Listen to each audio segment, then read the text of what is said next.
Good evening, and welcome.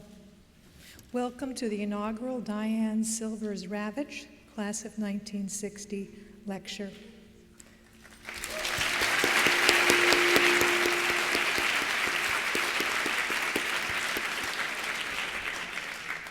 I'm Barbara Beatty, and I'm the chair of the Education Department here at Wellesley.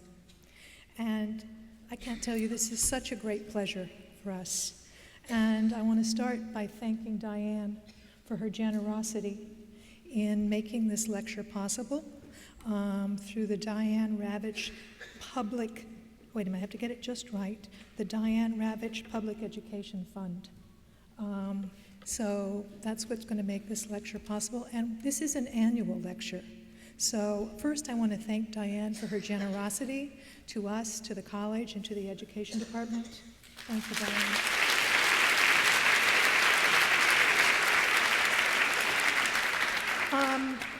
We're going to have, so I'm hoping you'll come back next year.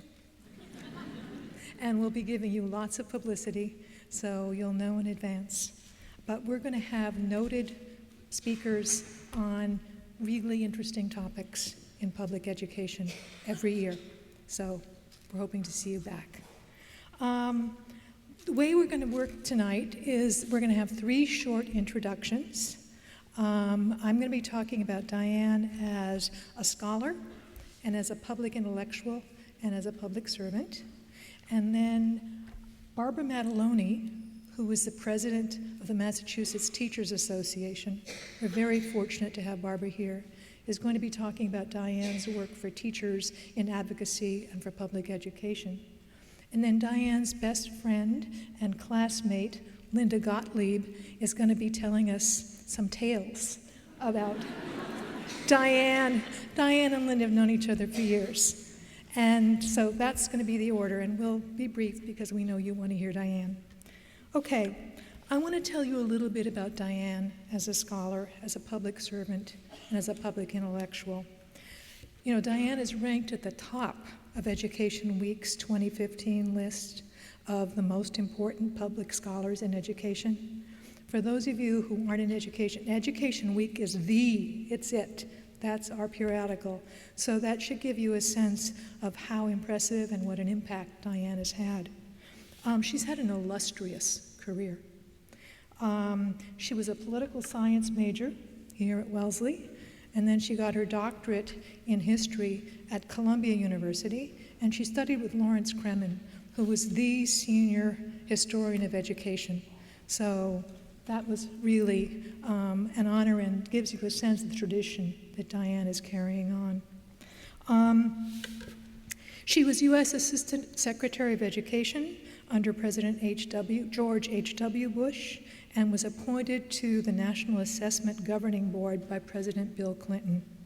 When I first met Diane, she was, I have to get this right, she held the Brown Chair in Education Studies at the Brookings Institution in Washington, D.C. And I was giving a comment at a conference that Diane had organized, and as usual, she had brought together wonderfully interesting people, and we had a great conversation. So being back in touch with Diane has been a real pleasure.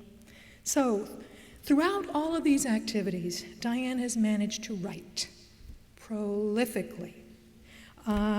She's the recipient of many awards, including 9 honorary degrees, unless you've gotten another one since, but 9 honorary degrees, including an Alumni Achievement Award from Wellesley. She is the author or editor of 21 books and has written more than 500 articles and chapters and op-eds and commentaries. So this is just an extraordinary career as a scholar. I've used Diane's work in my own research and in my courses, and it is engaging. It's wonderfully, she gets details. She digs deep. And so I can't tell you how valuable it is, how engaging it is. So read it.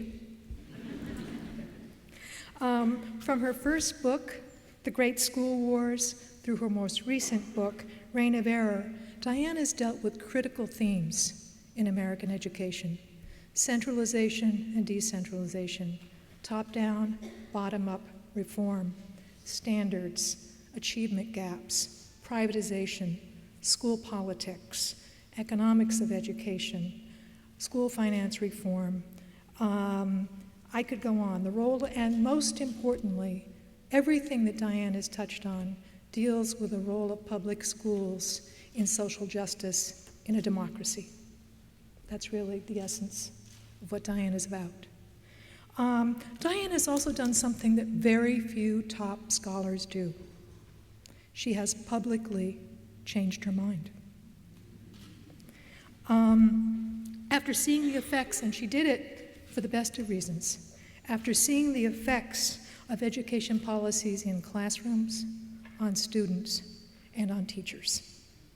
And that's what she described in her 2010 bestseller, The Death and Life of the Great American School System. Since then, Diane's reach as a public intellectual has exploded. She, through her popular blog, check it out, dianeravitch.net, and she's going to post this talk tonight there, and we'll have it posted on our Wellesley website, and we're also, we're going to post it on YouTube too, so you'll be able to watch it again and tell your friends about it. She's had more than 23 million page reviews, probably even more than that by now, on her blog. If any of you know what that means, that's huge. And she's given many, many talks, and for those of you, okay, 3 times on The Daily Show. So anyway, and other media outlets. I want to end my introduction by giving you a visual image of what Diane has done and how remarkable it is. I want you to think of the vast American public school system.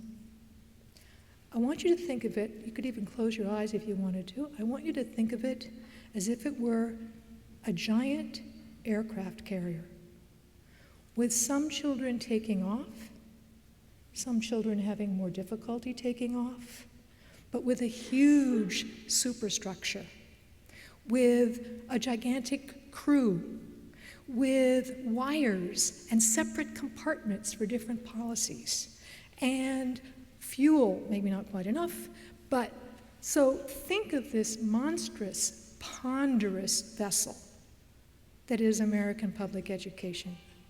Now I want you to think about how hard it would be to shift the course of that vessel. Just think about it. And now I want to tell you what Diane personally has done, and this is truly remarkable.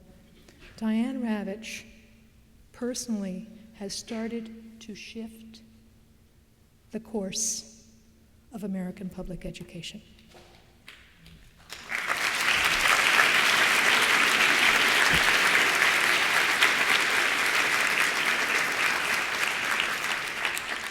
It's true. And tonight, I'm going to let her tell you her own ideas in her own words about what she thinks should happen and where we should go.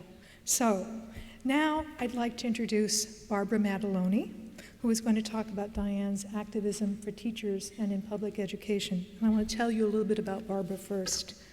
Barbara is the president, and we're so grateful for you to be here tonight, Barbara, because I know how busy you are. Barbara is the president of the 110,000 member Massachusetts Teachers Association. She's on leave as a senior lecturer in the Labor Studies Department at the University of Massachusetts, Amherst, where she also coordinated, and we love this, the secondary teacher education program in their School of Education. Barbara she's the leader of a special progressive caucus within the MTA that's called the Democratic Union, Educators for a Democratic Union. She's also given many talks, published blogs. I want to tell you one incident. When Barbara was teaching a class, one of her classes at UMass, she supported her student when her class decided to boycott Pearson, Inc. Now, Pearson is the giant education publisher that at that point had just come out with a standardized teacher education assessment program. But Pearson is also the publisher of the PARCC, which is the test for the Common Core, and of all sorts of scripted programs. I mean, Pearson is everywhere. And Barbara supported her students when they boycotted Pearson. And she got written up in the New York Times for doing it. Barbara has also staked out the MTA's position against Governor Baker's proposal to lift the cap on charter schools,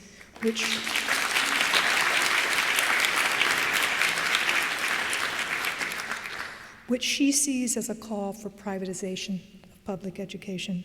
Barbara was an English teacher at Northampton High School and at Frontier Regional School in South Deerfield.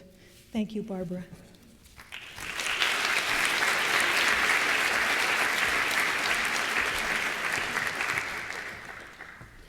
Good evening.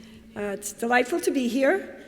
I think what I want to talk about briefly is to sort of dig a little bit into this idea of Diane as a public intellectual and what that means in terms of being both a scholar and an activist. And in particular, what that has meant for educators like myself and like my members and others across the country. I was thinking about sort of the three words that we talk about when we talk about organizing and building a movement: educate, agitate, and organize. And if you're in a movement, you say those things on a regular basis. I want to explore the word educate a little bit, because I think Diane's work reminds us how critical the educate piece is to that. When I think about educating as sort of the first step of any organizing movement, I think about how important it is to name what's happening, and to name it not in the ways that we've been told to name it. This is good for children. This is not about privatization. This is just about what our children need. Teachers are failing, public schools are failing, but it's about naming what is actually going on, seeing through the narrative that we've been given and articulating that. Freire talks about finding the generative themes. It also reminds me of, the emperor has no clothes. It's another way that we tell the story of naming actually what's happening. Diane's been critical in doing that, and it's her work there that has been so much about beginning to shift things and shift the course in public education. But the way that naming becomes important, and I see this for my members, last year I held 37 forums across the state with teachers in Massachusetts. And we talked about, we asked 4 questions. One is, what is your vision for public education? 2 is, what keeps you from being able to achieve that vision?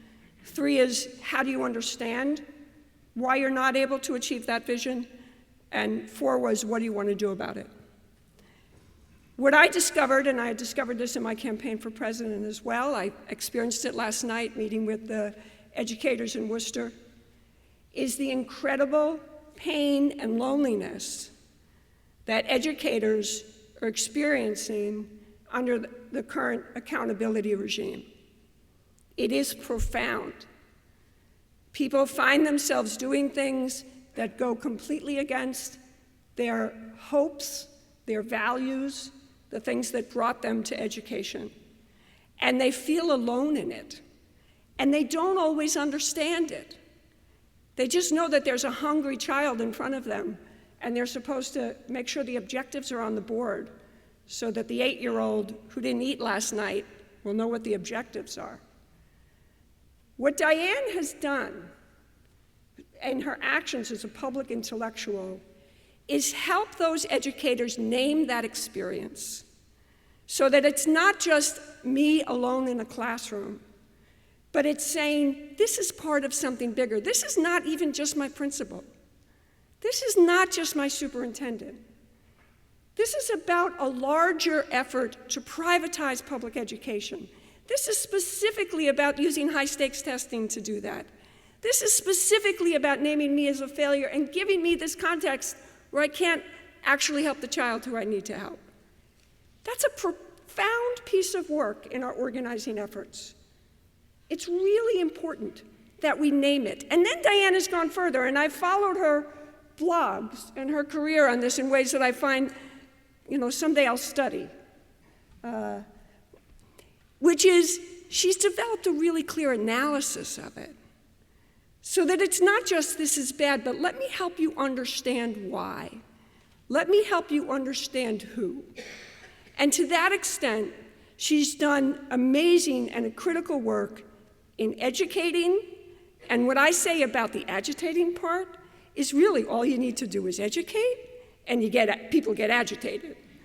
Yeah, the hedge fund managers are coming after our schools. Just kind of let people know what's going on. Testing is being used as a weapon. So she's got us there. It's up to us, all of us together, to pick up that work and organize. And I'm hoping that we can do that after we leave tonight and onward. So I'm honored to be here to have an opportunity to introduce Diane. Thank you, Diane.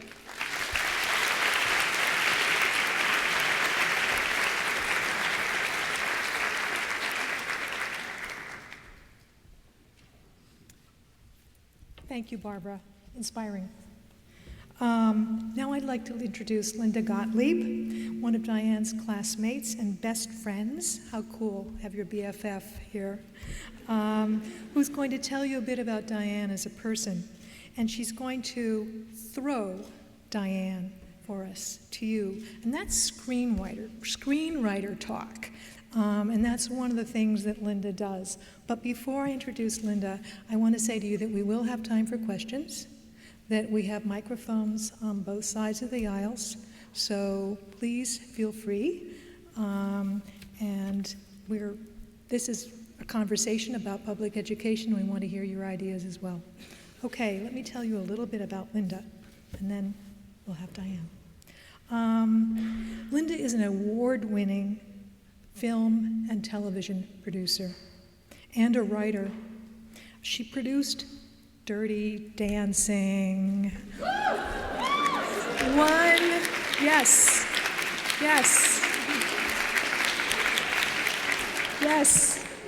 One of the all-time best movies. If you haven't seen it, see it.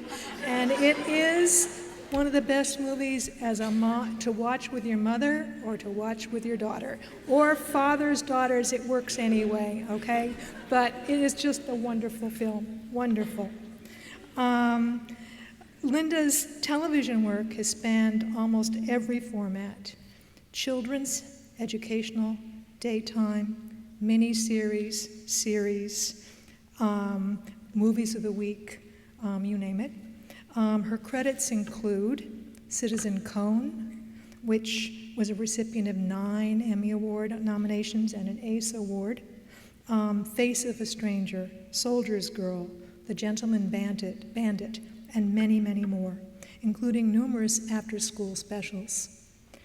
She co-founded Learning Corporation of America, an educational film company funded by Columbia Pictures. She has taught screenwriting at the Tisch School at NYU and at Yale Drama School, where she was a Woodrow Wilson Fellow at the Russian Institute at Columbia University, where she received an MA. Linda is also the co-author of When Smart People Fail. Didn't happen to you, but at any rate, maybe we need to read that book too. We definitely do. When Smart People Fail, a study of how some 200 people coped with career failure. Linda has also contributed to Life, Reader's Digest, Mademoiselle, and many other publications. Thank you, Linda.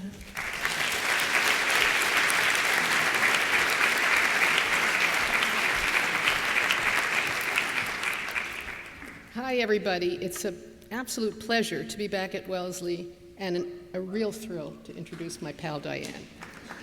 You've already heard all about her august accomplishments. I'm speaking as a member of the class of 1960, and a lot of my buddies are here tonight to tell you the real truth about Diane. So here's the dish. Diane, in her Wellesley years, was a wild and crazy girl. True. We were not.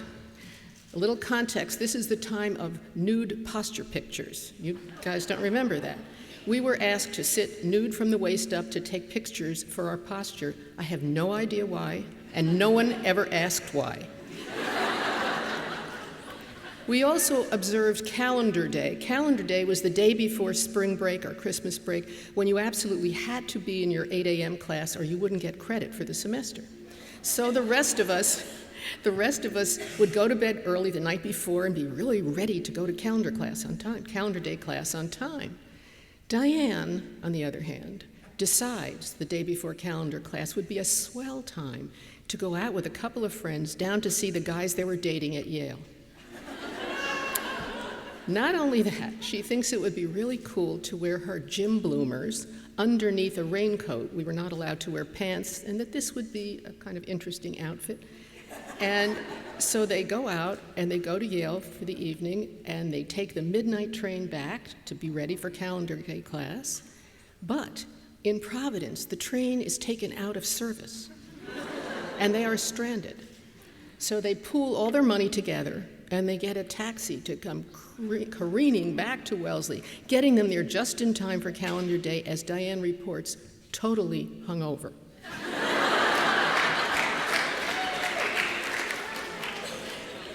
Then there was, I promise you these won't be long, but then there was the great rope caper. The girls in BB were given ropes attached to the side of the building, apparently in case of fire, only to be used in emergencies, right? You can see where this is going. Diane decided it would be a lot more fun to open the window, climb out, fly off the side of the building, holding onto the rope, shimmy down the rope, and as she was dangling there, she discovers that she can look into the BB dining room and see all her buddies eating dinner from a completely new vantage point. Of course, this was a metaphor for her future life. Diane was born in Houston, Texas. She was the third of 8 children. Her father was a high school dropout. Her mother, an immigrant from Bessarabia who came to America at age 9. Her parents ran mom and pop liquor stores. On paper, the odds were stacked against her. What happened to change those odds? Wellesley happened. The reason that Diane is here tonight is her collision with this college. Wellesley made us think. Wellesley made us understand that truth was elusive, and that if you dug deeply and if you found better and newer research, it was okay, in fact, it was obligatory to change your mind. Wellesley also made us speak up. In those days, they would say, "Speak up, Miss Salzman. Speak up, Miss Silvers. Speak up, Miss Corbell." That would be Madeleine Albright, who was a year ahead of us and one of Diane's friends. And without the distraction of boys to tell us that we were too silly or too smart, we found our voices. So while Diane may have entered college a wild and crazy girl with a certain amount of physical bravura and bravery, Wellesley forged those instincts into real intellectual bravery. The other great gift that Wellesley gave Diane was a posse of lifelong friends. Every 5 years, to this day, 4 of us pile into whatever car is handy and we head back for reunion. These regular 5-year trips form intimate snapshots of Diane's and of all of our lives. The first 5 years, no one even came. We were too busy paying the rent, struggling. 10 years out, we were all married and raising children. 15 years out, one of us was divorced. One had sadly lost a child. 25 years out, 3 of us were divorced. 1 had just gotten fired, that was me actually, and 1 had remarried. The cars changed, the husbands changed, the jobs changed, our health changed, but the Wellesley girlfriends remained.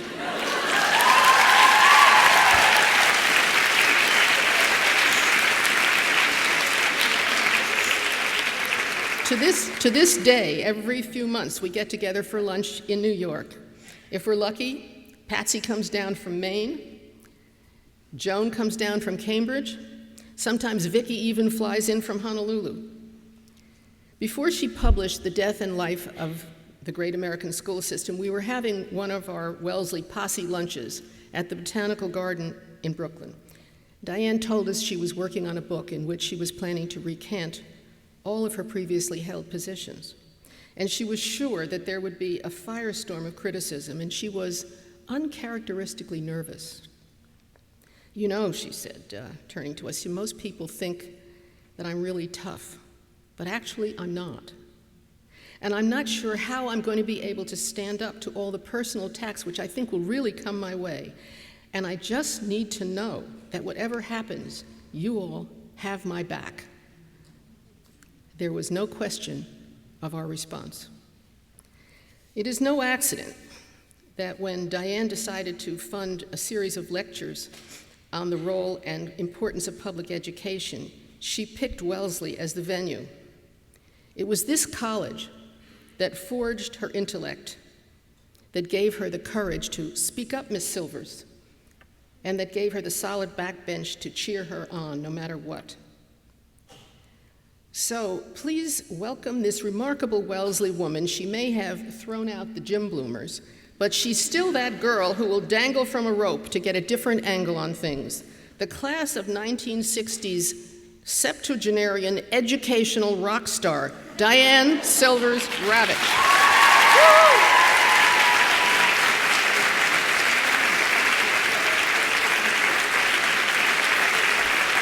Thank you.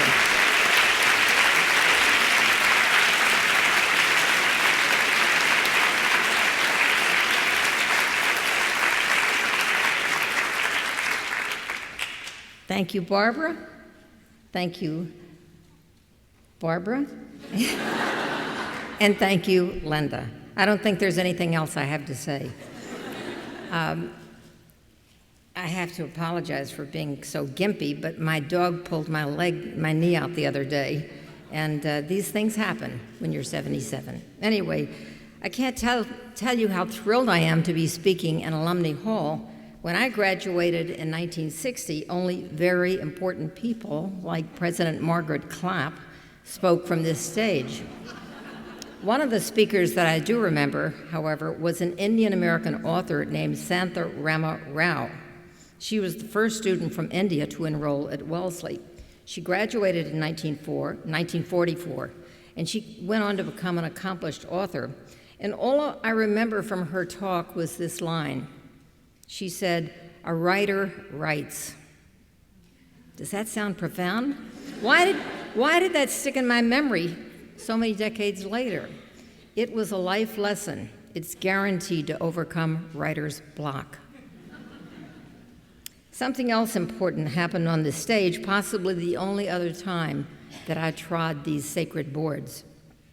The class of 1960 staged an amazing junior show called Call It Red.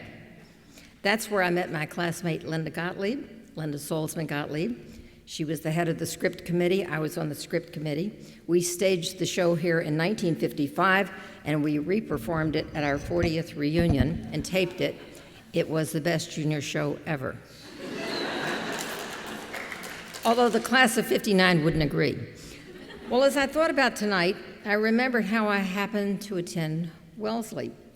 As Linda mentioned, I was third of 8 children in Houston. We all went to public school. When I was in high school, my rabbi was my mentor, although I was never especially religious. He introduced me to classical music, and he would give me great works of literature to read. And when I was a junior in high school, his wife, Barbara, talked to me about my college plans. I hadn't thought very much about it. Everybody went to either Rice or University of Texas or places nearby, but because Barbara had gone to Wellesley, class of 1943, I decided to apply to Wellesley. She took me to an afternoon tea where all the Seven Sisters colleges were represented, looking for diamonds in the rough in Texas, and I was one of those diamonds, I guess. She made me promise that I would not end up someday saying, I wish I had taken that class. But I broke that promise. I wish I could start Wellesley all over again and take the wonderful courses in art and music and philosophy and literature and science and history that I didn't take. So please start a program and bring folks like me back. Tonight, as you know, is the inauguration of an annual lecture series, which I shamelessly endowed in my own name. I did so because I want Wellesley College to be a place where brilliant young women think about the current issues in education and the future of education in our society, especially pre-collegiate public education, K through 12. I know that if they think about it, they will want to make things right, and they will get involved, and they will act. So if anyone out there is either an alum or a student with a lot of money to spare, please invest in this program, because the Education Department has never had an endowment. And I'm endowing not only the lecture series, but also student internships, student research projects, and I'm hoping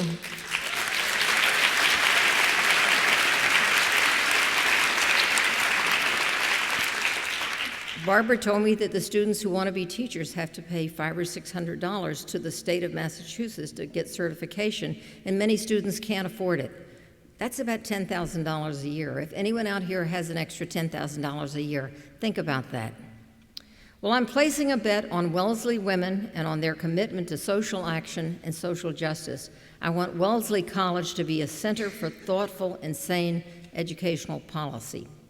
Tonight, I want to talk about the reasons I remain engaged and hyperactive in the field of education, blogging every day, sometimes blogging 8 or 10 times a day, speaking in far-flung corners of the nation, and behaving badly for a woman my age. A few things really, really bother me. Actually, they not only bother me, they make me very angry, and they motivate me to keep writing and speaking and to create a program at Wellesley dedicated to critical inquiry. One is the current obsession with standardized testing that has infected the brains of our policymakers.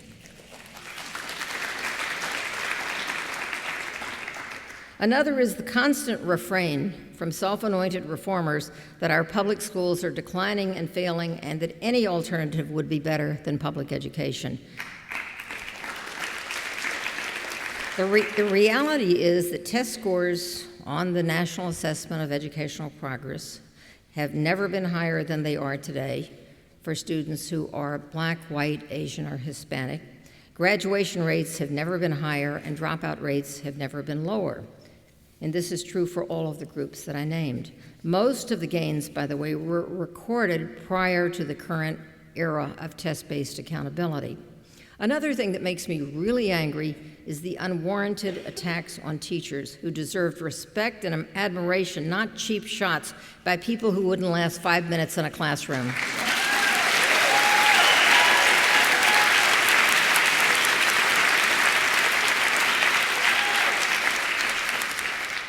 And another thing that really gets me is the calculated effort to eliminate teaching as a profession by removing all protections for academic freedom, by making teachers at-will employees who can be fired for any reason, who can be fired if they teach about evolution or global warming, who can be fired if they teach Huckleberry Finn or The Invisible Man or some other book that's on the list of censored books of the American Library Association, or even if they try to join a union. Any reason is good enough to fire them. Another thing that enrages me is the rise of a for-profit industry devoted to the privatization and monetization of public education.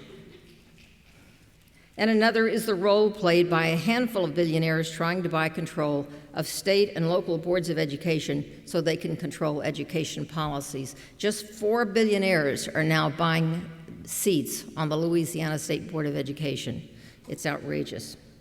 I start with the premise that public education is a foundation stone of our democracy. Children do not have to enter a lottery to gain admission to a public school.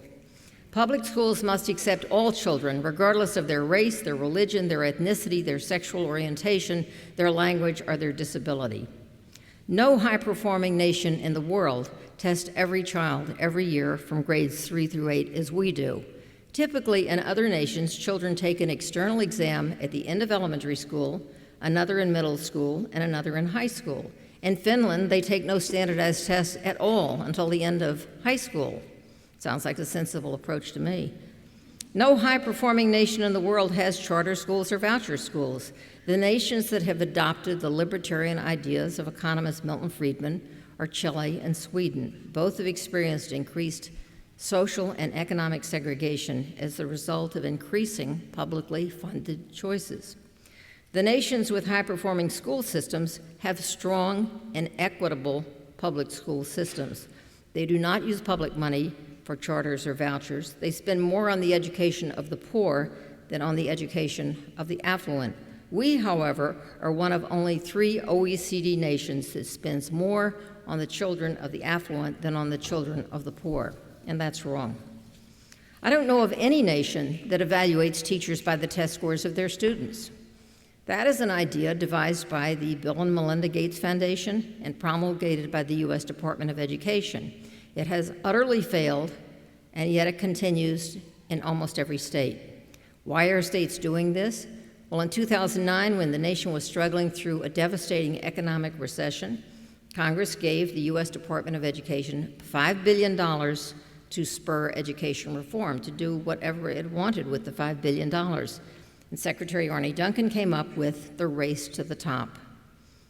Now, I don't know what the top is, and I'm not sure why we would be racing there, because I think our goal is equality of educational opportunity and not a race to the top. But nonetheless, to be eligible to compete for this vast amount of money at a time of tremendous fiscal distress, states had to adopt the Common Core, although they just called it College and Career Ready Standards, which turns out to be the Common Core. States had to increase the number of privately managed charter schools. They had to agree to close schools that had low test scores, almost all of which were in impoverished minority communities. And they had to agree to evaluate teachers to a significant degree by the test scores of their students. Now, almost every state wanted the money, and almost every state changed their laws to be eligible to win it. Massachusetts was one of those states that had the misfortune of winning race to the top money. Now, evaluating teachers by student test scores has been tried almost everywhere, and it has worked nowhere. Teacher ratings based on test scores are unstable and invalid. They go up one year, they go down the next, depending on who is in the teacher's class. So a teacher may be Teacher of the Year one year and found ineffective the next year. And if it happens again, she might be fired, even though she had previously been the Teacher of the Year. In some classes in New York City, we've had teachers who are highly effective teaching math and ineffective teaching reading, which suggested that the teacher might simultaneously get a bonus and be fired. Those who teach students with disabilities, those who teach English language learners, those who teach gifted children see small or no gains. Those who teach in affluent suburbs turn out to be marvelous teachers. They see strong gains. Where you teach does matter. Well, of course, teachers do matter profoundly. They do make a difference in the lives of children, but test scores are affected more by the home, by family income, by student motivation, and dozens of other factors that are outside the control of the teacher. The American Statistical Association issued a statement last year warning against using test scores for evaluating individual teachers, but Secretary Duncan ignored the warning. Test scores today are more important than they have ever been. This method has demoralized teachers and contributed to a growing national shortage of teachers. Many experienced teachers are taking early retirement, while enrollments in teacher preparation programs have declined sharply across the nation. There's a small but powerful group of people who call themselves reformers. The media calls themselves reformers also, but they're not reformers.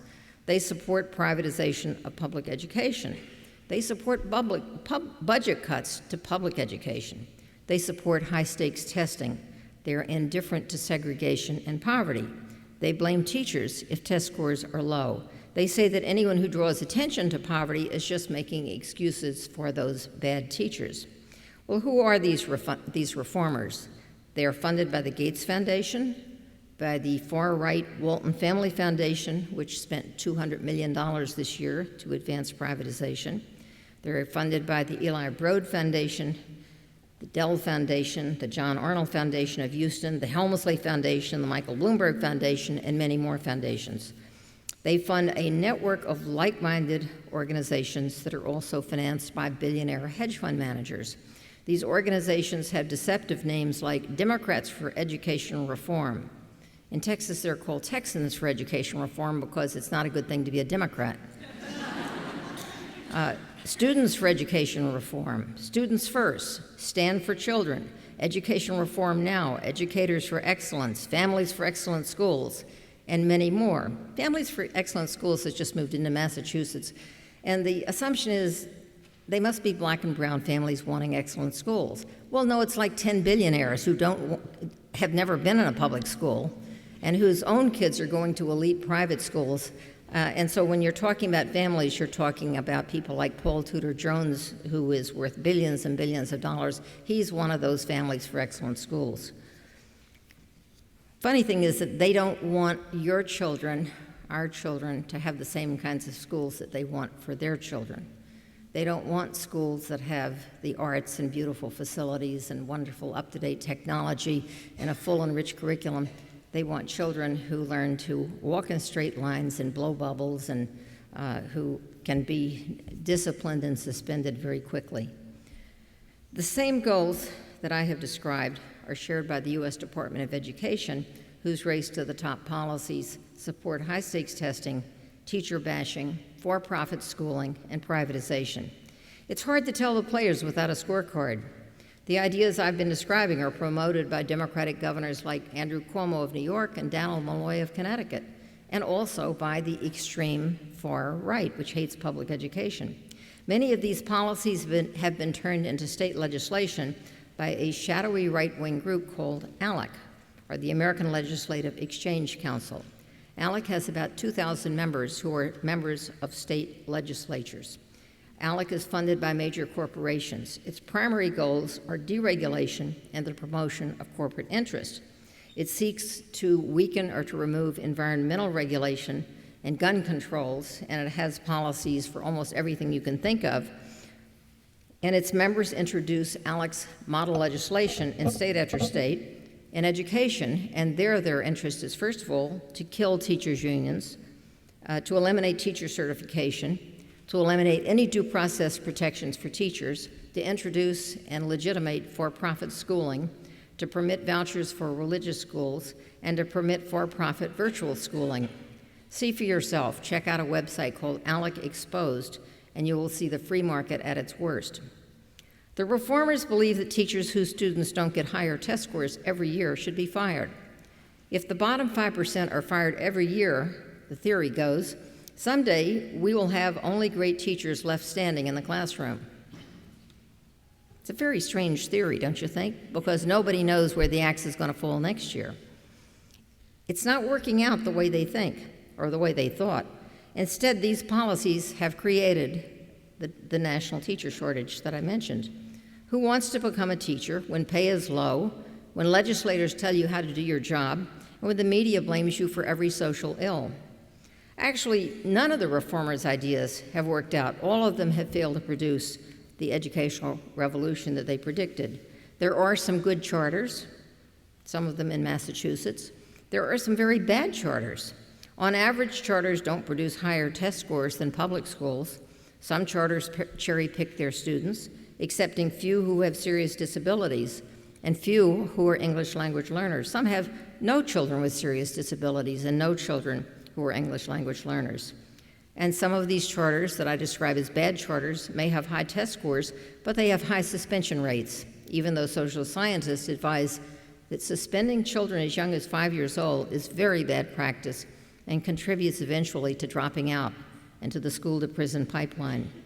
Across the nation, charter operators have been convicted of embezzlement and theft of hundreds of millions of dollars because of a lack of public audits, and oversight. In fact, charter operators have gone to court to say they cannot be audited because they're not actually public schools, they're really private corporations handling public funds, sort of like Boeing. But when it comes time to get the money, they say they are public schools. And in some states, they are legislatively called public schools, and yet they still go to court and say we can't be made accountable or have public audits. In Arizona, charters do not have to abide by laws preventing nepotism and conflicts of interest, and both nepotism and conflicts of interest abound. There are families that run charters, and everyone on the board is a member of the family, and everyone gives each other contracts to run the school and to provide the services. In addition, in Arizona, for-profit charters cannot be audited by the state. It's banned, even though they operate with public money. In Florida, there's one for-profit charter chain that has accumulated a real estate empire worth $100 million transferred from taxpayers to the family's bank accounts.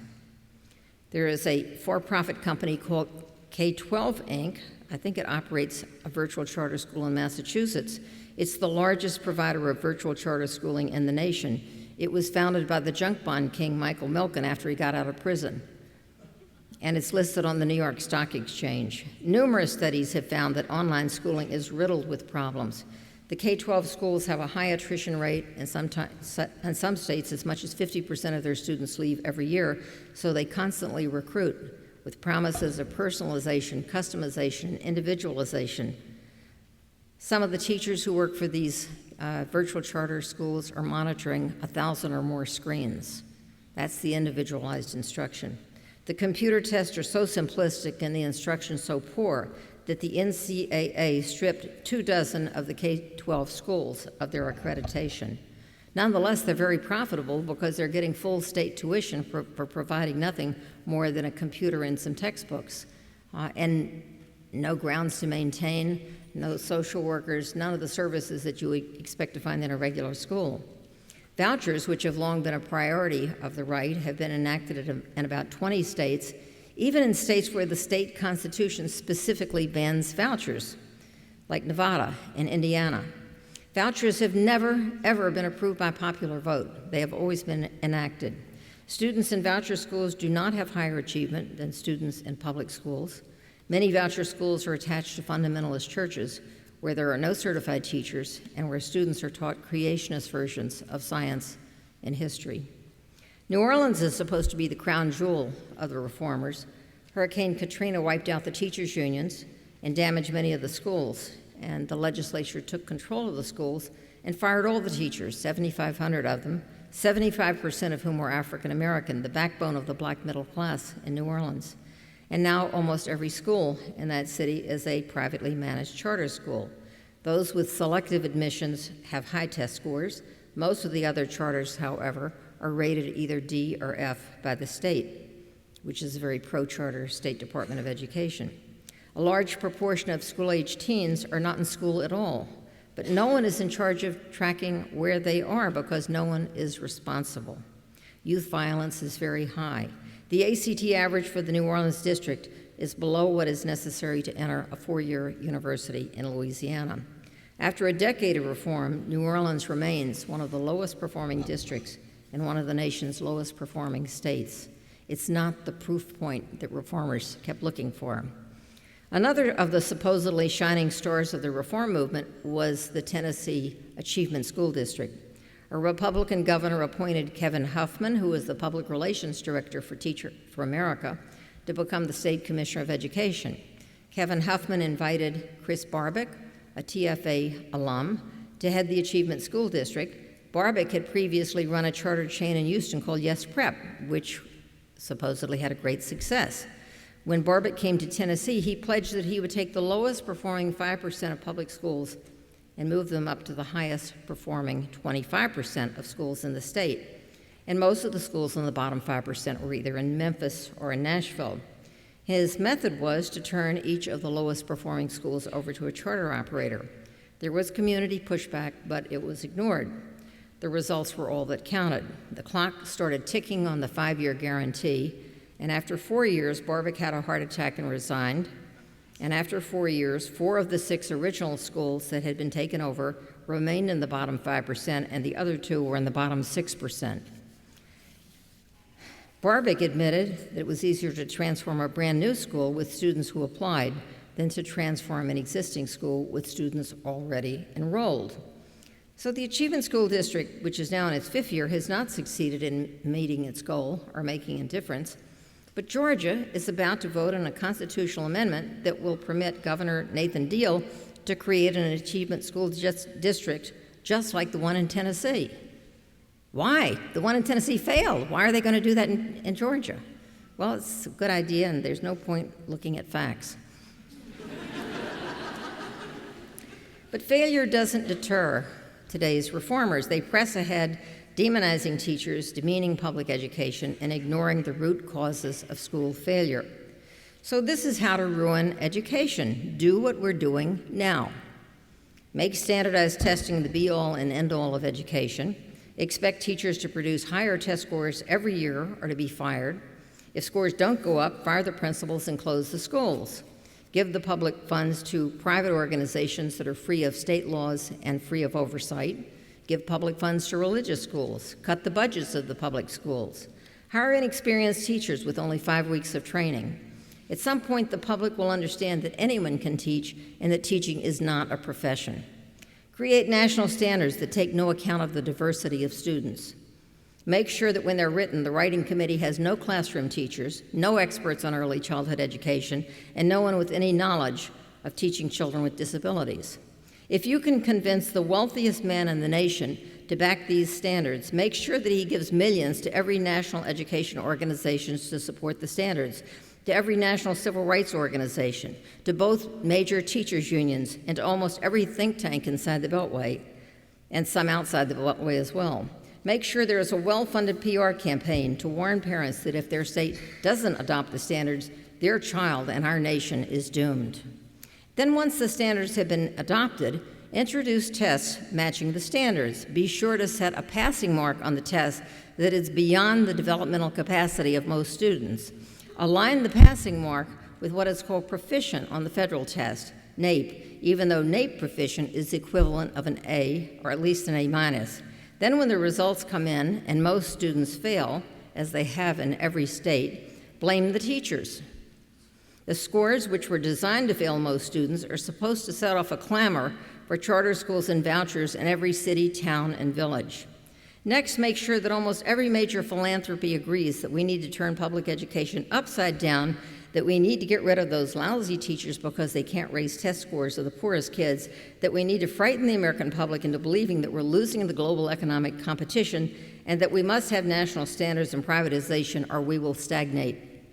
And this, of course, is precisely what has been happening for the past 15 years or more.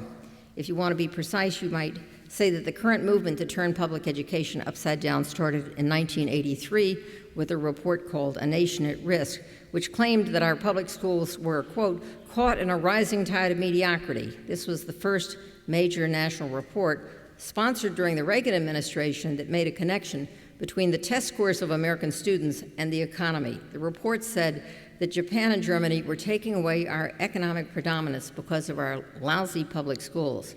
Well, we've been hearing more or less the same charge for 30 years. Just a few years ago in 2012, Joel Klein, who was then the chancellor of the New York City Public Schools, and former Secretary of State Condoleezza Rice co-chaired a task force at the Council on Foreign Relations, which issued a report warning that our public schools were so terrible that they endangered national security. What was their evidence? Low test scores. Why, any day, Estonia, Singapore, or Finland might invade and take control of our nation because of their higher test scores. As their solution to the national security crisis created by the public schools, Klein and Rice said we needed more charters, more vouchers, and the Common Core. What was their evidence for their reforms? Well, there was no evidence.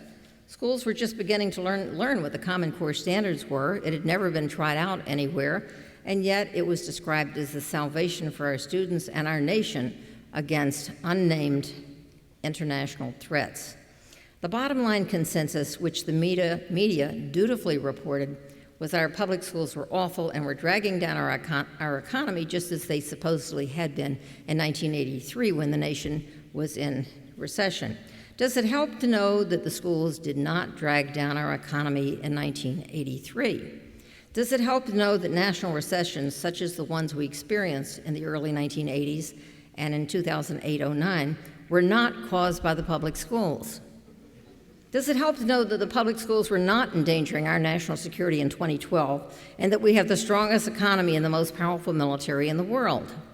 Does it help to know that corporations outsource jobs not because they can't find skilled workers, but because they want low-wage workers? Why so much venom directed at the public schools? Well, they are an easy scapegoat for our social and economic problems. They cost a lot of money, and they can't fight back. Women comprise about 75% of the education workforce, so they are easily browbeaten by aggressive public figures, and teachers take their lives and their jobs in their hands if they speak up and speak back. You see governors and legislators attacking teachers and teachers' unions, but you don't see them criticizing the police for crime rates. You don't see them closing down police stations if there's a crime wave. You don't see them handing out police badges to eager amateurs or threatening to bust the police unions. No, Scott Walker went after the teachers and the social workers and the nurses. He didn't touch the police unions or the fire unions. The current reform movement aims not to improve schools, which implies incremental changes based on evidence, but to privatize them. It is not possible to improve schools by demoralizing the people who work in them. It just doesn't make any sense, and yet that's what's happening. The fundamental strategy of reform today is the use of carrots and sticks. If you or your school produces higher scores, you win a bonus. If you or your school cannot produce higher scores, you will be punished. Teachers will be fired, the principal will be fired, your school will be closed. Understand that the basic psychology of this reform movement is not modern. It's a century old. It's behaviorism. It aligns with the thinking of Frederick Winslow Taylor, the father of social efficiency, who clocked workers' time on task and measured their output with a stopwatch. He advocated that rewards and sanctions would increase efficiency and productivity. Modern cognitive psychology, however, says that professionals are not motivated by rewards and threats. Read Edward Deci, who wrote Why We Do What We Do. Read Dan Ariely, Predictably Irrational. Read Daniel Pink's book, Drive, who writes about the work of Deci and Ariely. They say that professionals and even non-professionals are motivated by intrinsic rewards, not by extrinsic rewards. The keys to motivation are idealism, mastery, and autonomy. Often people feel that their work is undervalued when they're offered a bonus to do what they want to do. In some of the social experiments performed by social scientists, productivity actually declined when people were offered a reward to do what they love to do. What would we do if we wanted great public schools? First, we would recognize that the purpose of education is not to get higher test scores, but to shape good human beings with good character and to develop their talents and their potential. We would not use test scores as the measure of educational quality. Having spent 7 years on the National Testing Board, the Federal Testing Board, I know what flimsy instruments those standardized tests really are. Sometimes the questions are poorly written, sometimes there are 2 right answers, sometimes there are no right answers, and life does not consist of finding the right answer to a question created by some anonymous person. Life does not consist of choosing one of 4 answers. We must prepare our students to ask questions and to question the right answers. We must prepare them for situations where there are no right answers, only difficult choices. Second, we would make the teaching profession one that deserves and receives respect and acclaim. It should be difficult to enter the teaching profession. It should require years of study, mastering what one will teach, and learning how to teach before becoming fully certified. Teachers should be paid as the professionals they are. Teachers should write their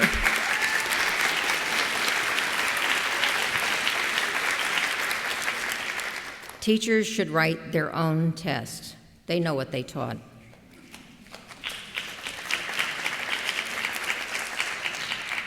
Third, states should set broad curriculum standards to make sure that every child has the chance to study history, geography, the science, mathematics, literature, foreign languages, and to engage in the arts and physical education. The state should be held accountable to make sure that every school has the staff and the resources it needs to support a full and rich curriculum for every child. Accountability begins at the top, not the bottom.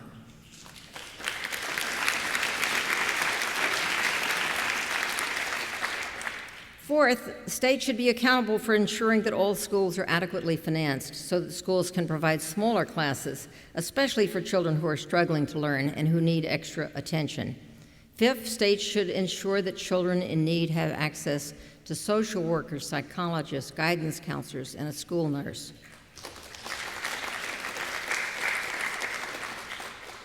Six, every school should have a library and a qualified librarian.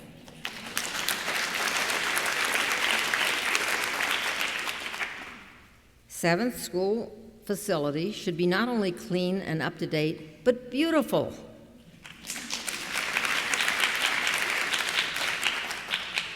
The condition of the school sends a message to children about what we think of them. Eighth, standardized tests should be used sparingly only for auditing and for diagnostic purposes. Standardized tests should never be used to rank, rate, or label children or their teachers. They are a social construct, not a scientific instrument.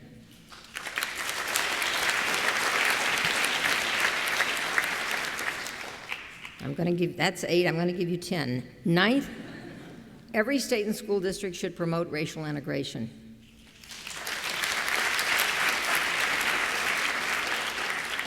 Racial segregation has been increasing rapidly in the past 2 decades. This is bad for children, it's bad for our society. I have sometimes dreamed about what would have happened if Arne Duncan had offered that $5 billion to states and districts that came up with realistic desegregation plans instead of incentivizing them to fire teachers, close schools, and raise test scores.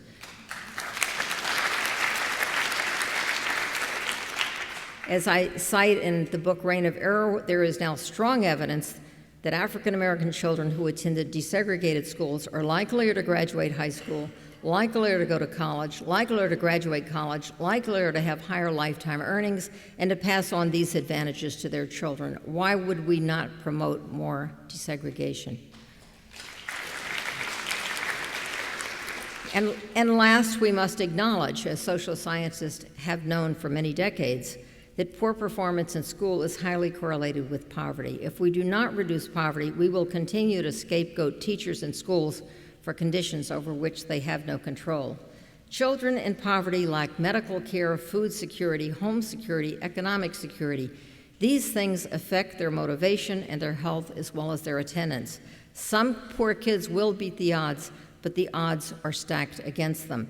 The challenge for our society is to change the odds so that all children have equality of educational opportunity.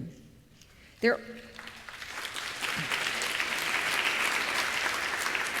are 3 books I would like to recommend to you tonight. As a teacher or would-be teacher, I have to give you an assignment. One is Bob Herbert's book, Losing Our Way. Bob Herbert was a columnist for many years at the New York Times, and it's a beautifully written book. It's called Losing Our Way.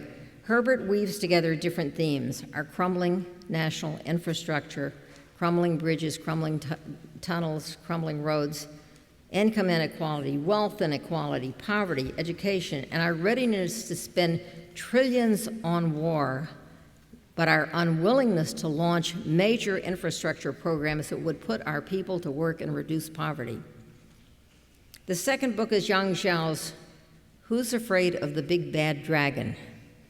Why China has the best and the worst school system in the world. It has the best, he says, because its scores are the highest. It has the worst, he says, because its scores are the highest. The pressure to get high test scores, he says, has crushed individuality, risk-taking, creativity, originality, and every other trait that schools should cherish. That is too high a price to pay for test scores. The third book is Pasi Sahlberg's Finnish Lessons. Sahlberg shows us a vision of what schooling might be: a school system where children never take a standardized test until the end of high school, where they show off their students' musical talents, where students have a recess after every class. It's a nation that treats teachers as accomplished professionals, where only 10% of those who want to be teachers are admitted to university programs of education and then spend 5 years mastering their profession. It's a nation that has national curriculum guidelines but leaves teachers free to decide what and how to teach. It's a nation that conducts a competition for the most beautiful school and then publishes a book to show off its best school architecture. Public education is not a consumer good. We don't go shopping for schools. It's a basic civic responsibility, like public safety, public beaches, public parks, public roads.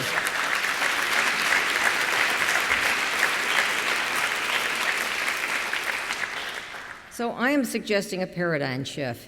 Can we end poverty and racial segregation? Can we raise standards for entry into teaching? Can we give our teachers the respect they deserve? Can we create schools that encourage the love of learning, teach the discipline of craft, and unleash the joy of performance? Can we build schools that recognize children's different needs and different dreams and strive to meet them? That's my dream. Is it an impossible dream? That's for you to decide. That's the work of your generation. Thank you.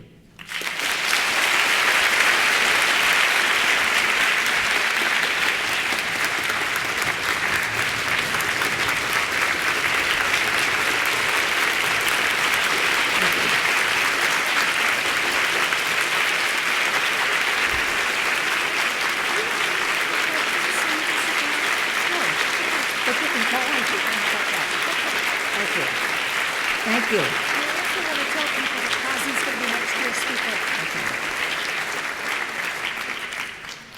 Thank you so much. I'm happy to answer some questions. And I did want to mention that the second annual lecture in this series, the speaker will be Pasi Sahlberg from Finland. He was the education minister of Finland. He's a great global authority on schooling and teaching, and he's a fantastic speaker. He also uses magnificent multimedia things. I'm not of that ilk. All I can do is use the computer and the cell phone to blog. But please, if you have any questions, there's a microphone here and a microphone here.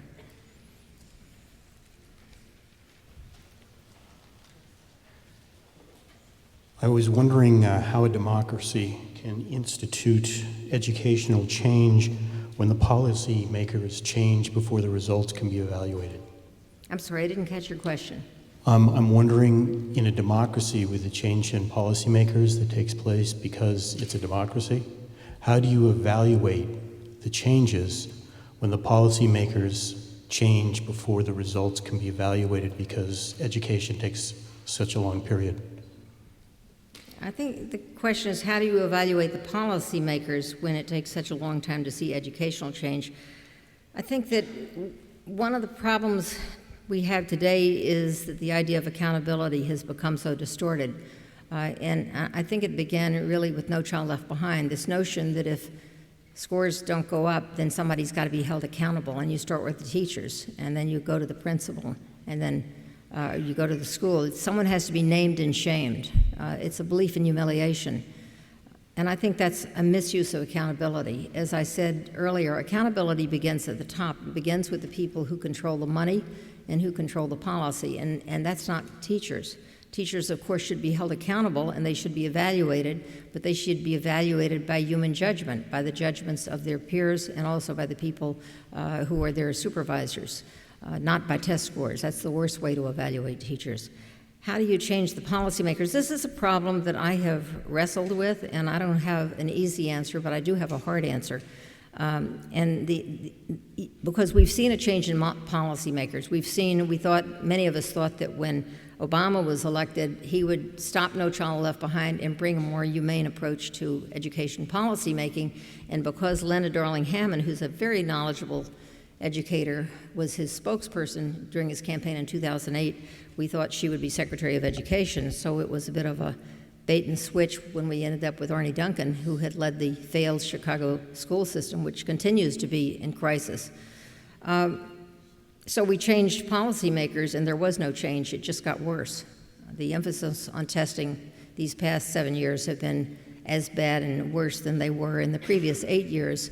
And this is why I think right now the only tool that I'm aware of that has actually gotten the attention of the policymakers is Political action, social action, and I could mention a few, but I'll mention two.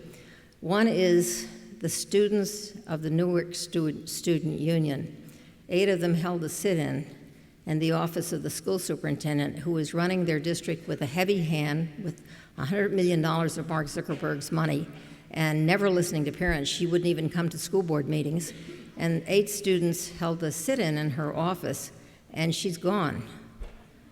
And there's now conversation about maybe control might be returned to Newark after 20 years of state control. It hasn't happened yet, but the students made that conversation possible. They were the voice of the community. That was political action, and it was only 8 kids. The other thing that's been very powerful has been the opt-out movement. And in New York State, we saw the opt-outs go from 5% last year to 20% this year. 20% of the test takers in New York State is 220,000 children who were sent to school on testing day and didn't take the test. And they said, I'm opting out. And there were schools where a majority of children didn't take the test. And I'm inclined to think it's going to be even more this next year. That sent a very powerful message to the governor, to the legislature, and I think if it grows, they can't ignore it. It has had an impact. Yes? Hello, my name is Laura. I am a senior, and I strongly identify with being Latina, being a person of color in the United States, so this is where my question stems from. What do you think about how well public school systems how well are they attracting and retaining teachers of color? And if it's not happening in a good way, how can we change it? How do I think public schools are treating children of color? Is that the question? No, are attracting professionals of color, like for people to become teachers and principals and to join the profession. I think that people of color, men and women, understand that there is a crisis in the classroom, particularly for children of color. And their path into the education profession is being impaired by the creation of harder and harder, even more ridiculous exams like the EdTPA, which Barbara Mataloni fought against here in Massachusetts. I think that, as I said, it should be hard to become a teacher, but I think it shouldn't be so hard that people of color are excluded and that they are not represented in classrooms. I think it's not necessary to have teachers of color for children of color, but there should not be schools where there are no teachers of color. That's ridiculous. And I'd like to see, the same integration in teaching staffs that there is in the student population. But I think that first we must change the climate so that young people who have many, many options before them decide that teaching is their mission and not go into finance or something that might be more lucrative. That will be. Hi, Diane. I'm a former public school teacher from New York and Arizona, and a lot of my students, when I was a teacher, every year, increasingly, I was seeing more undocumented students in my classroom. And given the current national immigration debate and the amount of unaccompanied minors and undocumented students in public schools as it increasingly grows, what do you see as the implications for this on the future of American public education? Well, I think we need to have a major paradigm shift because we're seeing dramatic demographic changes in our society. I was in Texas last week, and Texas now is majority Latino. Something like 51 or 53% of the students in the public schools in the state are Latino, which means that the legislature, which is not majority Latino, underfunds the schools, cuts the budget by billions of dollars, and they have a court order now, which I hope will be enforced, requiring the legislature to adequately fund the schools. But there is this disconnect, as there is in many communities, where there is a predominantly white school board and an all-white school board and black students, where the school board is not representative of and not responsive to the community. And I think in every one of these instances, it behooves people to become politically active. I know it's very difficult for undocumented people to do that because they're afraid of being deported. But there's a lot of consciousness raising that's needed. And I see this happening all over the country. In North Carolina, where Reverend Barber has started the Moral Mondays movement, to weave together all of these issues and to get people politically active. That's always the key. I mean, there is not an answer here to all of these questions that I've been discussing that's going to be solved in the classroom. The answer is going to be solved at the ballot box by voting out people who are not willing to pay for the education that children need. Thank you. Yes. And my name is Catherine. I'm also born and raised in Texas, so I understand exactly what you're talking about, especially when you talk about education standards and using standardized tests as an imperative level. So my question to you is, though I do understand your views on standardized testing, without some form of standardized testing, how do you intend to hold schools accountable for academic rigor and some form of academic standard? Well, standardized testing doesn't really hold schools accountable for academic rigor. It usually just holds them accountable for how much time and resources they're willing to devote to test prep. There you go. When I was in Texas schools, we actually didn't have standardized testing. And I would amend that by saying we took standardized personality tests. I mean, they were so ridiculous, it boggles the mind. And also aptitude tests that were supposed to tell us what our profession or will we be beauticians or auto mechanics or something like that. But they were all silly. The first standardized test I ever saw was the SAT, and at that time, which was 1955, they told us that you couldn't coach for the SAT. Later, they acknowledged that coaching raises scores, and now we have a whole industry that has arisen to coach students so that the more money you have, the more coaching you can afford. And what you have to understand about the standardized test, and I should have mentioned this, is that it's actually a family income predictor. If you look at the SAT, and they publish this every year, they show family income and rank it alongside of test scores. And families with income over $200,000 a year have the highest test score. Their students have the highest test scores. Family where the income is under $20,000 a year have the lowest test scores, and it's like a stepladder. There's no mix-up in the middle. Every additional $20,000 a year of income produces higher scores. So we could actually scrap the whole standardized testing thing and say, what's your family income, and we'll tell you what your test score is going to be. And we'd save so much money, and then we could put it into the arts. I think that what we should be...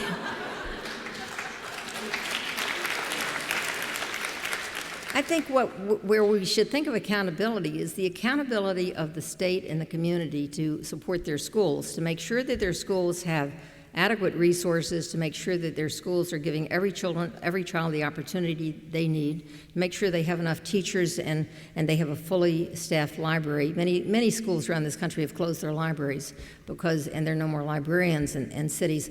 There was a school in Philadelphia a couple of years ago where a child died of asthma because they had cut the budget so badly in Pennsylvania. Governor Corbett cut $1 billion out of the budget, and they had no school nurse on that day. She happened to have asthma on the wrong day. But I think the accountability starts with the responsibility. We should think not of accountability, but responsibility. We should expect that our teachers are responsible. Now, when I went to school in the pre-standardized testing days, our teachers were very responsible. They had high standards. How does the state know they're doing a good job? I think you have an inspection team go out and check the schools that are having problems, do an analysis and say, gosh, they need more bilingual educators to help the kids in this school.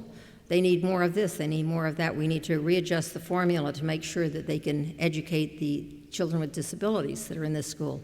So I think the accountability, think of it as the responsibility of the state and the responsibility of people in the school to do what's right for children. Thank you. Oh. Okay. Okay, 1, 2. Barbara? Okay. I was wondering what your thoughts are on the Teach for America organization and whether it's helping or hurting the current situation. Well, I know a number of people who've gone through Teach for America, and what I've discovered is the people who enter Teach for America are smart, they're idealistic, they want to make a difference, they want to help children, and I think the organization is cynical, and it's a business, and it's a major corporation, and they're selling kids as if they were slaves to schools.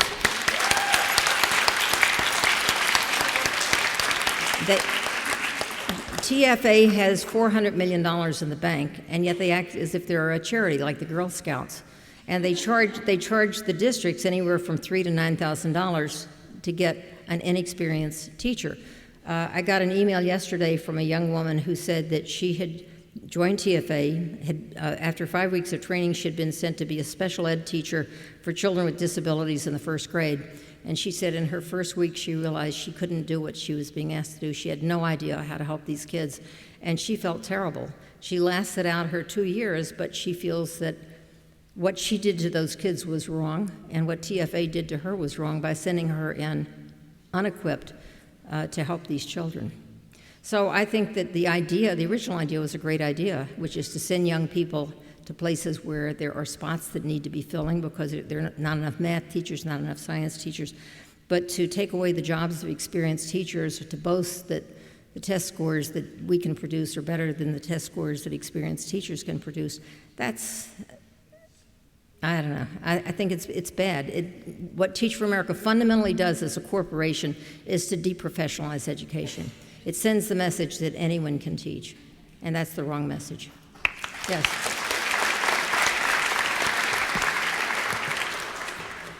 It's become a popular talking point in Republican debates. Sorry, can you hear me? Sorry.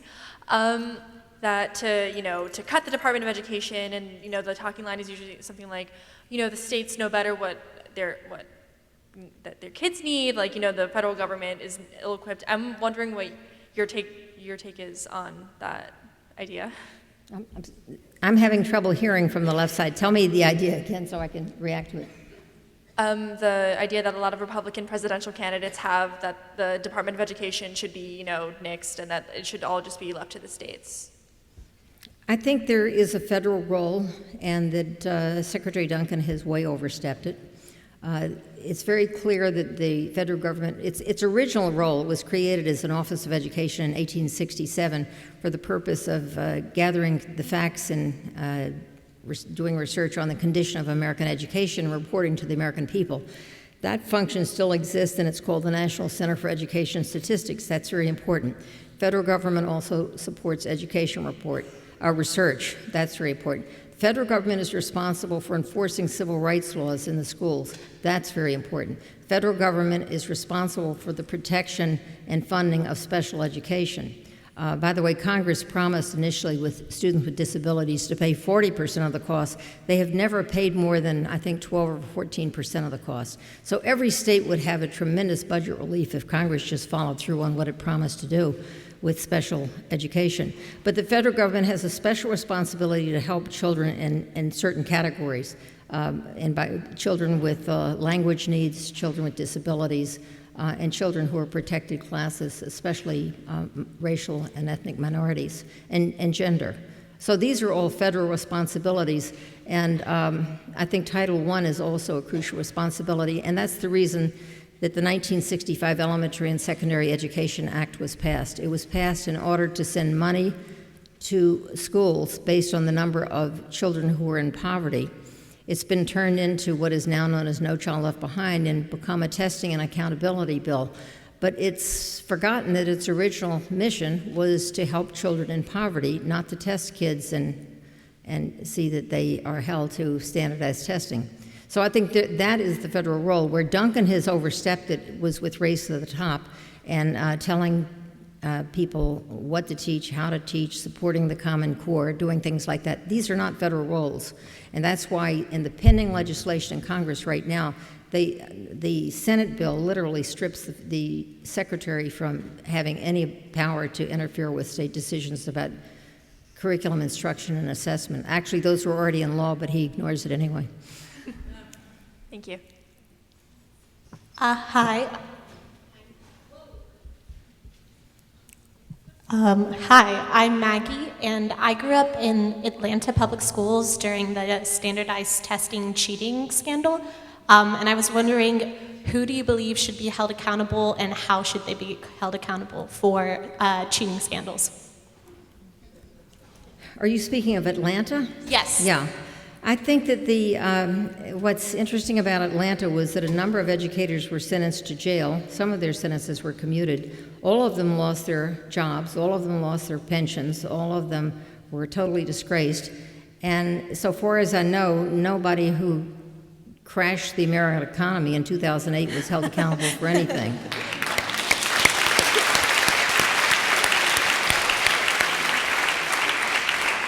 Now, understand, I don't approve of cheating, and I think that when people cheat, they should lose their job.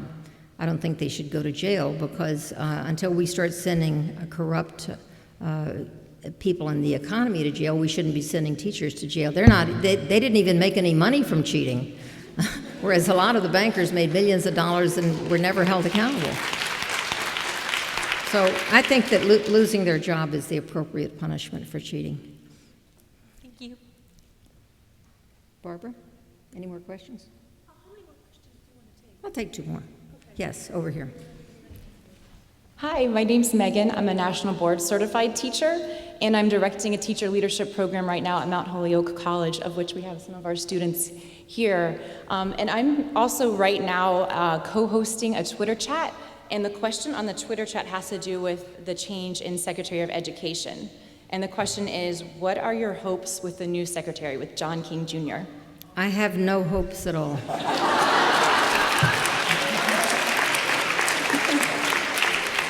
No, unfortunately, in New York State, John King was a first out of the gate to push the Common Core before any teachers were prepared for it. He was first out of the gate to test the Common Core. He said in advance that 70% of the kids would fail, and he was right on. He predicted it to the exact number because he helped us set the cut score. 70% failed. He's a great believer in high-stakes testing, and he comes out of the Uncommon Schools Charter Network, which is one of the no excuses schools. And his own school in Massachusetts had, I think, the highest suspension rate in the state, whereas the U.S. Department of Education says that suspension's a bad disciplinary tool. So I think it'll be very interesting to see whether he changes at all in this next year.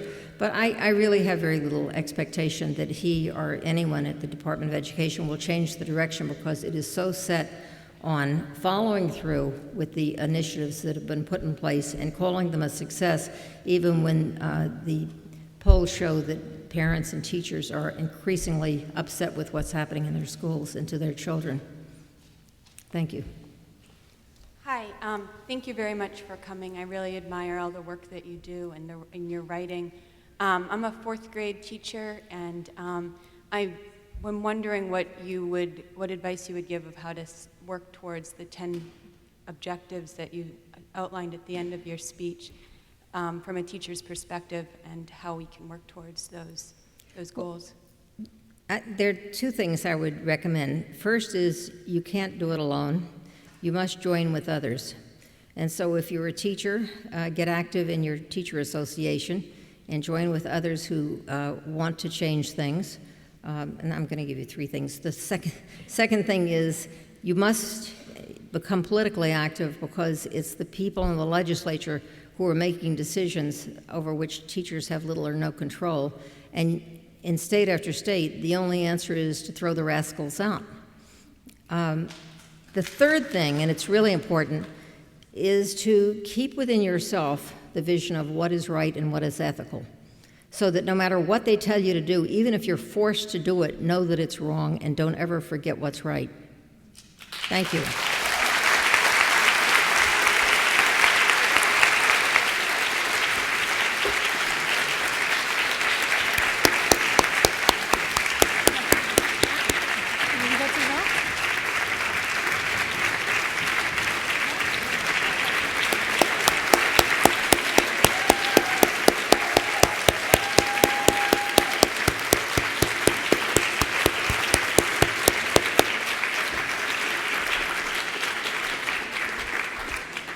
I think Diane has given us our work. She's shown us what we need to do. It's cut out for us. It's exciting to be here in a place with people who, Wellesley students, who want to have an effect in the world. And I would argue one of the best ways to have an effect in the world is in education. So come see us in the education department. We'll stay in touch. Come back next year. We'll keep talking. This has been a wonderful conversation, great questions, and thanks, Diane. This is terrific.